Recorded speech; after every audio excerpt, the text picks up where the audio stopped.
번째 볼까요? 두 번째 귀 건강을 위협하는 물건은 바로 이어폰입니다. 워낙에 요즘은 청소년들이 네. 이어폰을 귀에다 그냥 꽂고 살고 저희들도 방송을 하면서 이 이어폰을 사용하기도 네, 하는데요. 지금도 끼고 있거든요. 예. 생방송 중이기 때문에. 네, 괜찮을까요? 예, 맞습니다. 지금 방송을 보고 계신 분들의 어떤 자제분들이라든지 손주분들 얘기가 아닐까 싶은데요. 사실 요즘 그 10대, 20대 젊은 연령층에서 소리가 안 들리는 난청 증상이 심각하게 늘어나고 있습니다. 네. 물론 이어폰 때문만은 아니겠지만 어쨌든 중요한 거는 이렇게 한번 젊은 시기에 청력이 손상을 받으면 다시 원상태로 회복시킬 방법이 없고 치료라는 게 결국은 뭐 더 이상 나빠지지 않게 관리를 해주는 그 수준의 치료일 수밖에 없거든요. 그렇기 때문에 청력을 손상받지 않도록 잘 예방하는 것이 가장 최선일 것 같습니다. 아, 그렇군요. 그러니까 이정환 아나운서도 이제 이어폰 오래 쓰면 안 좋다니까 예, 대책을 좀 마련하세요. 저 생방송을 끊든지. 이제 방송 중에는 이걸 끼고 있어야만 정확하게 실수 없이 방송을 할 수 있으니까 네. 끝나고 나면 빼겠습니다. 직업의식으로. 예. 네. 그럼 자, 이제 세 번째 귀 건강을 위협하는 사충사 살펴볼까요? 네, 세 번째는요. 카페인이 나왔습니다. 좀 의외네요. 왜요? 교수님? 네. 그 카페인의 적당량을 섭취하는 경우에는 우리 몸의 신경활동을 활발하게 하고 피로도를 좀 없애줘가지고 긍정적인 효과를 합니다. 하지만 우리가 자판기 커피 2잔 분량 정도를 드시게 되면 하루에 한 150mg 이상을 드시게 되는 겁니다. 근데 그 이상의 카페인 섭취는 오히려 신경을 너무 활발하게 해서 우리 불면증을 일으키고 귀나 귀 건강에 악의 영향을 끼치게 됩니다. 네. 카페인도. 자, 귀 건강의 적 네 번째 계속해서 살펴보겠습니다. 스트레스는 역시 만병의 근원이에요. 네. 귀에도 안 좋아요, 스트레스가. 예, 맞습니다. 사실 스트레스가 원인이 아닌 병이 없겠지만 특히 귀 건강에는 좋지 않습니다. 한의학에서는 정서 조절을 담당하는 기관을 간담경으로 보고 있는데요. 이 간담경은 주로 귀 주변을 지나가게 됩니다. 그런데 이제 우리가 스트레스를 많이 받게 되면 그렇게 간담경에 열이 발생하게 되고 그러면은 귀에 이상이 올 수가 있습니다.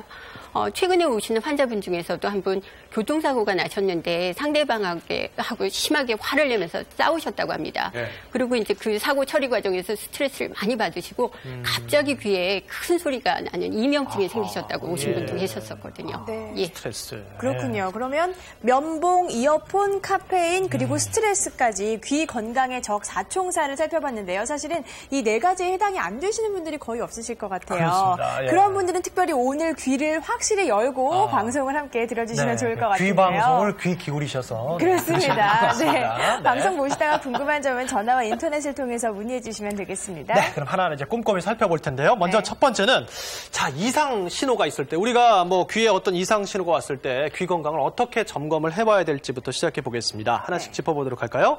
네. 첫 번째 증상은요. 귀 속이 아파요. 예. 그러니까 아마 휴가 다녀온 다음에 귀가 아파서 병원 오시는 분들도 꽤 계실 것 같은데요, 홍 교수님. 항상 이맘때쯤 오시는 분들, 환자들 보면은 휴가철에 물놀이 가셨다가 귀가 아파요, 귀가 먹먹해요 하고 오시는 분들이 많습니다. 그런 분들 대부분 관찰해 보면 외이도, 급성 외이도염의 가능성이 가장 많고요. 보통 이런 분들이 요즘 많이 이제 외래를 찾고 있습니다. 네. 그러니까 바닷물 들어가서 귀 막혔을 때는 이거 빨리 빼내야 될 것 같아가지고 이렇게 이거 불필요하게 좀 세게 좀 이렇게 닦아내곤 하는데 그게 또 역시나 또 역효과다. 네. 바닷물도 그냥 놔두는 게 좋다. 예, 바닷물을 꼭 놔두는 게 좋은 건 아니고요. 예.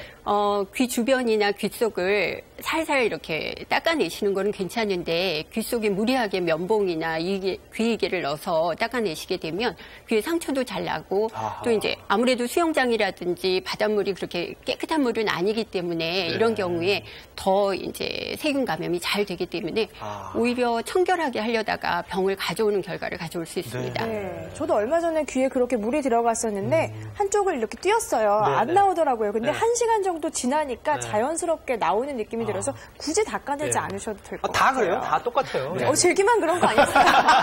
네. 아니, 그런데 네. 물의 경우는 그런데요. 바닷가에 놀다 보면은 모래가 귀에 들어가는 경우도 종종 있어요. 특히 아이들 같은 경우. 그렇죠. 그게 가장 문제가 될 수 있는데요. 모래가요? 근데 우리가 보통 모래가 들어가는지 모르잖아요. 모르죠. 모래가 들어가는지 모릅니다. 근데 그거를 모르고 우리가 우연히 귀지 면봉을 사용해서 귀를 파는 경우가 생기는데 그렇게 되면 그 귀지 안에 있는 귀 안에 있는 작은 모래 알갱이들이 외이도에 상처를 내죠. 그렇게 되면 외이도 상처가 나면 세균이 더 쉽게 들어와서 염증을 일으키게 됩니다. 그래서 그거는 절대 삼가해야 되고요. 그런 경우에 귀가 먹먹하고 아프다고 하면 반드시 병원에 오셔서 진찰을 받아보시는 게 필요합니다. 네. 예.